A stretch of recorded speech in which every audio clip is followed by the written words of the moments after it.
The best case is the worst recession since the Second World War. U.S. stock markets opened down this morning. I have been saying, hey, we're all at risk, and now we are.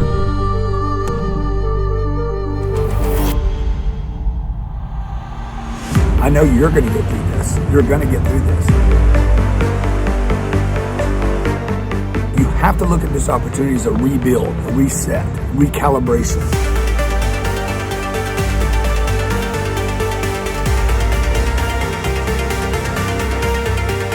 The best thing every boss out there can do is save your ship, get it fueled, get it recalibrated, get it going in the right direction.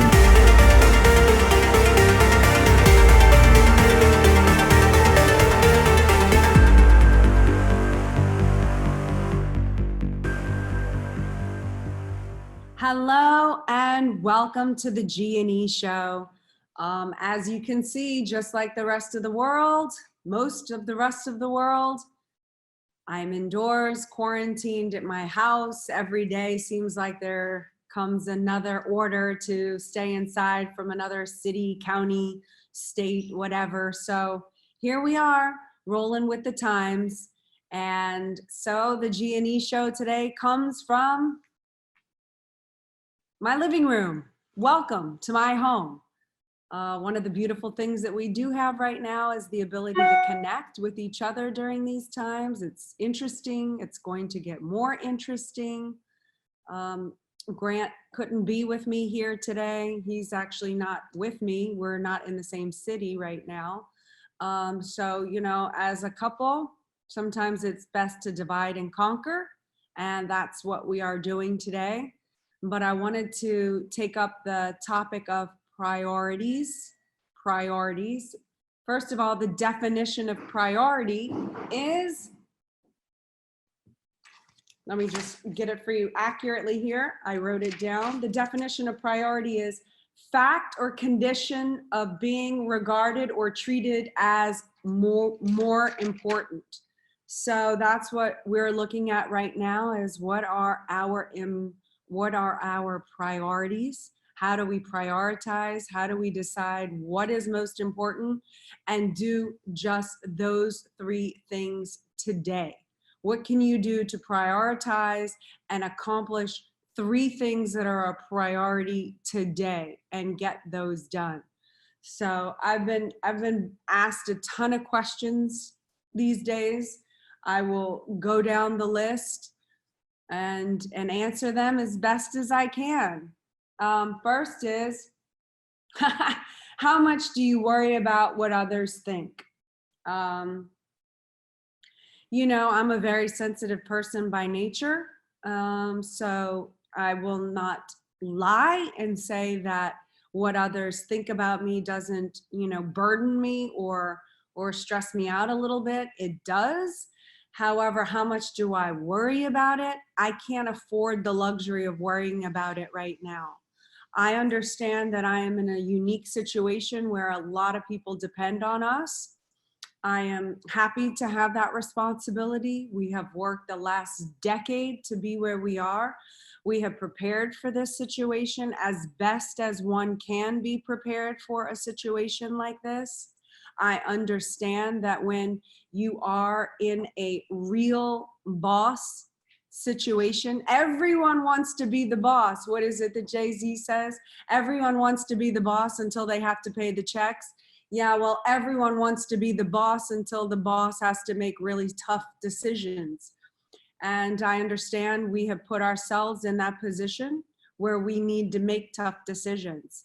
And if that means, whatever that means, to protect the long-term survival of our staff, our business, our investors, our assets, I'm willing to make those tough calls right now and not care what other people think or what they print or what they say or what lies they want to generate. There are people out there, the higher you get, the more successful you become, the more wealthy you are, that are just going to hate on that no matter what. They will look at times like this when everyone is sucker punched in the belly, no matter who you are. This doesn't escape anyone, not even the wealthy. But there are those leeches and vampires of the world who feed on breeding chaos and who wish to harm and seek harm. And there's people out there right now that want to say lies about us or you, or they might want to do that in your business. And you know, and you know what? In those times, you can't afford the luxury of acquiescing to anyone right now, no matter what they say about you, what lies they say about you. Your job is to stay focused, keep your integrity, find the ability to be humane to one another, figure out how you're going to become a bigger and more powerful asset to everyone on the other side of this, and do what you need to do. Use your discipline, even when you are not motivated because you want to cave into the anxiety or the stress of it all and do nothing. But, you know, watch TV and be in sweats and blame everyone else. Regardless of that, how can you, that's what Grant and I are doing right now, is figuring out how we can become the best on the other side of this, better than we are today. And so we've prioritizing. You know, I'm with my friend Bobby right now. She's doing personal finance courses right now. How to, formulas for living, prosperity. What are some of them, Bobby? All of these courses I've done. So how else? You can get yourself dressed and fixed in the morning. You can reach out to people on social media. You can keep your contacts alive right now. Stay in touch with people for when this passes. Figure out what you need to do to protect yourself long term. And, you know, we'll all get through this. That there's no question about that. Another question here is, what are you doing to invest in your relationship? You know, because right now is stressful times. We're all feeling it. I'm not going to sit here. I've always been transparent. I'm not going to sit here and pretend like all is rosy and we're doing so great in our quarantine. Yes, I will make the best of my times here. I discuss this in my book, Build an Empire, How to Have It All. Sometimes during the most stressful times is the time where you have to infuse fun, humor. You have to come up with games to release some of the steam and the pressure. As part of my role in this relationship, it is my job in this relationship, and I take that role as a woman to be the stability, the calmness in this relationship. So yes, I try to infuse fun, be light. What am I doing to invest in the relationship? I'm trying to be a friend, you know, someone that my husband can depend on right now for not being alarmist, but being calm and reasonable and rational as we discuss and bounce ideas back off of each other, trying to take it easy on him, giving him a pass when he gets stressful. Hopefully he's doing the same for me. I could see a shift in the way he talked to me this morning. You know, when there was a little tension there, he just diffused it. So what are we doing to invest in the relationship?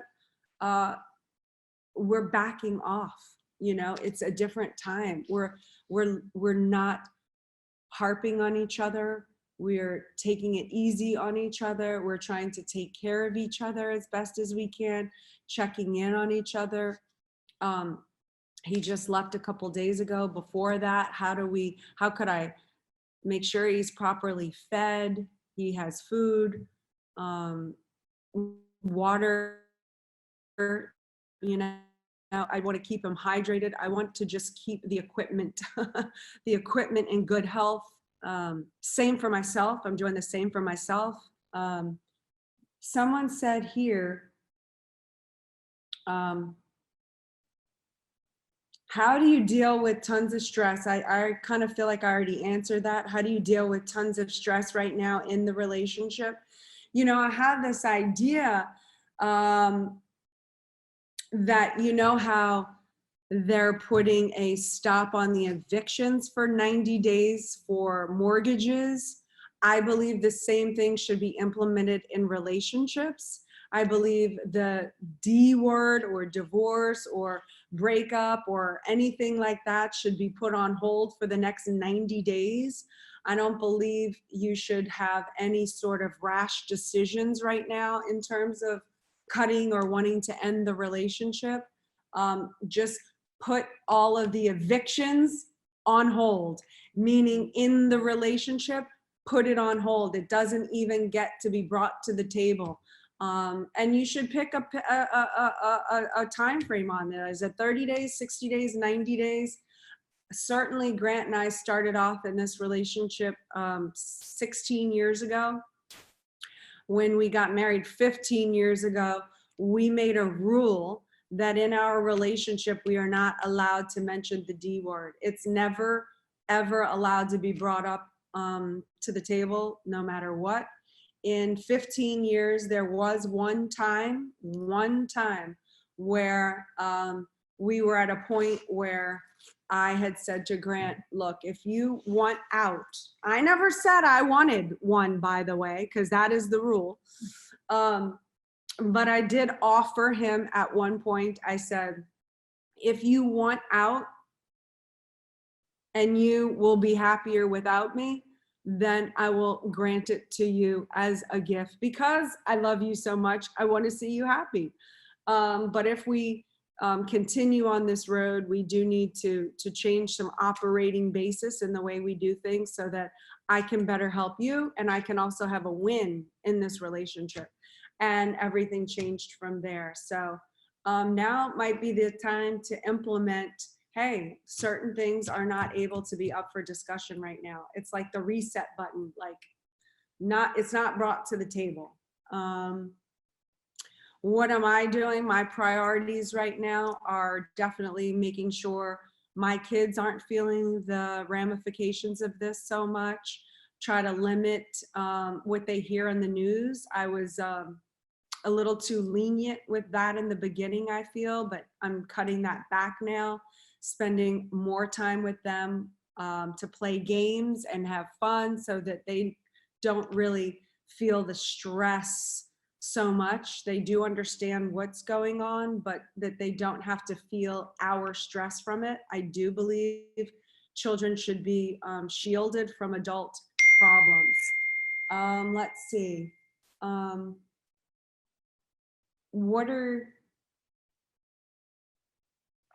Let's see, I think that's pretty much all I have. Do you have any other questions, Bobby, or did anyone have a question on the thing? Have you been reading any? I think people just wanted to know how to fill their time right now. And I think you covered the whole you know, I'm filling my time. I'm on a course right now. I am doing that for about 5 hours a day. I'm on course. The other time is I'm making sure that I'm controlling everything I can control. I'm drinking a gallon of water a day. I know I feel good. It flushes out my system. We're taking our extra vitamins right now. Working out. Bobby's doing the stairs. You know, we can still do the stairs in my building. There's 33 flights of stairs. I see many people on Instagram doing the push-up challenge. If you can't do a push-up challenge, do some other form of exercise. I'm sure you can consult all the experts on Instagram for the in-home exercise. You know, how create other things that you can do family hour with your family and really use that as a time to fortify with your family. I'm holding family meetings. I'm putting the kids in charge so that they don't feel at effect of what's happening, but I'm giving them, assigning them roles in the relationship. Hey, you're in charge of, you're the masseuse hour, you know, who wants to be in charge of doing the towels? Who wants to be in charge of the dinner night? Who wants to be in charge of dessert night once a week? You're responsible for picking the groceries, getting it done. It's just creative ways to put the children in, to where they're actually contributing and doing something and can feel responsible for something other than just being forced into a situation that we all appear to be, you know, enforced with. So those are some of the things we're doing while we're quarantining. Writing a book. No one by the end of this should have a dirty closet or a dirty drawer. So this is the perfect time to dekludge, you know, really assess what is a priority. I look at something like, if I'm going through clothes, if it's not fabulous, it's got to go. For my laundry room that I just emptied out, it's if I haven't touched it or I don't need it, and I haven't touched it in the last year, let it go. Let it go. Clear out your space. Let your mind like not have clutter to have to actually visually see. We have enough going on. Like, let's just make everything organized and clean so your thoughts are good and clean. Now is not the time to be drinking or doing drugs, in my opinion. If you read about these things, they are labeled depressants. Drugs and alcohol are labeled depressants. This isn't me trying to be judgmental and saying you shouldn't do drugs or drinking. But right now, if you want to come out of this on the other side, we have enough stress and enough depressing news information. You don't need to add to that by thinking in the moment, I'm going to feel a release or a high from a drug or an alcohol. But later, the after effect is it does cause a crash, and it is considered a depressant. You know, same with a lot of sugar. I'm trying to avoid a ton of sugar right now, despite what you might see on my Instagram of us eating sugar every now and then. That isn't what I'm doing 24/7. I am actually trying to minimize my sugar intake. So I recommend, you know, how can you use this time to not cave in, to be a leader, to get mentally and physically stronger than you were a month ago. And so set your priorities. Grant and I are writing down 3 things that we want to do every single day and completing that. So that's it. That's what we're doing as a couple. That's how we are surviving this thing. We're taking it day by day. And, you know, if you can find 3 things to appreciate in one another as a couple and express that, and, you know, without having the need to be acknowledged for that, what can you do and what do you admire in your partner? Instead of looking at this time as a blame game or make wrong or finding things that irritate you the most about your partner, which could come really easily right now, especially being confined in small spaces without having the need, you know, the option to separate. Write down a list of everything that you admire in your partner. Like, what I love about Grant is that he doesn't care what people think, that he is willing to make tough decisions, that he is business savvy, that he has worked to put us and our community, our staff, our investors in a situation to be able to sustain a hit for a long enough time to make it out stronger on the other side. I admire that Grant is a great father, that he loves his children. He would do anything for them, for me.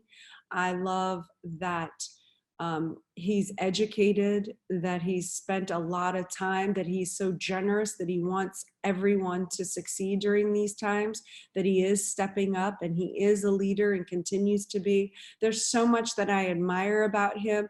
When I look at that, it's easier to let it go that, I don't know, maybe, you know, maybe he I can't even think of something right now, but maybe he gets agitated with me over something really stupid or insignificant.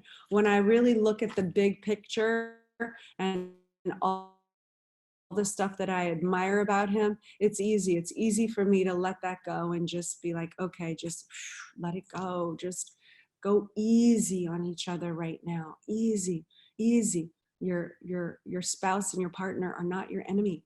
And how can you come together and really fortify and use this as an opportunity to have each other's back and to really figure out how you're going to make your way through on the other side and get creative with those ideas rather than being critical of each other. And you know, there is a strength in pairs. There's not just pairs, there's a strength in numbers. So how can you use this time to figure out what you're grateful for, and how, when this ends, how to continue to be remember that gratitude going forward. So I believe everything has a bright side on the other side. Look, the air, I'm hearing air pollution is dropping. The canals in Italy are becoming clean again. So maybe if we all come out on the other side of this, knowing how to appreciate one another, acknowledging one another, going easier on one another, you know, maybe there's a lot more benefits and upside to this on the other side than we're perceiving right now. And focus on that. Focus on the wins, not the losses right now. I know that sounds extremely difficult, but focus on the wins and try to make more and try to make firm those wins right now. And we're all in this together. We are all connected. You know, you look at the world and the globe and you didn't realize, or maybe you didn't realize, I didn't really realize how much we all really interact and depend on each other, and how we are all part of humanity. No matter where you are in the globe and the world, we all are interdependent on each other. So let's figure out how to work more with each other in togetherness. And it starts in your home. It starts in your home. So be the example. That's it. That's the G&E show today. Thank you all for being here. It means the world to me that we have family around the world.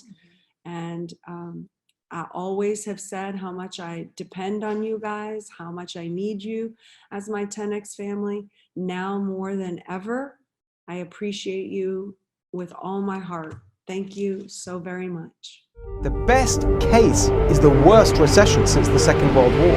U.S. stock markets opened down this morning. I have been saying, hey, we're all at risk, and now we are.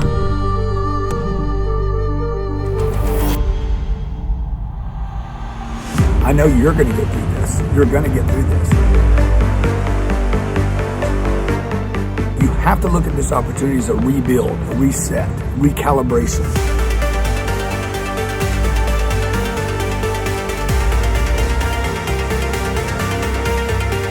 The best thing every boss out there can do is save your ship, get it fueled, get it recalibrated, get it going in the right direction.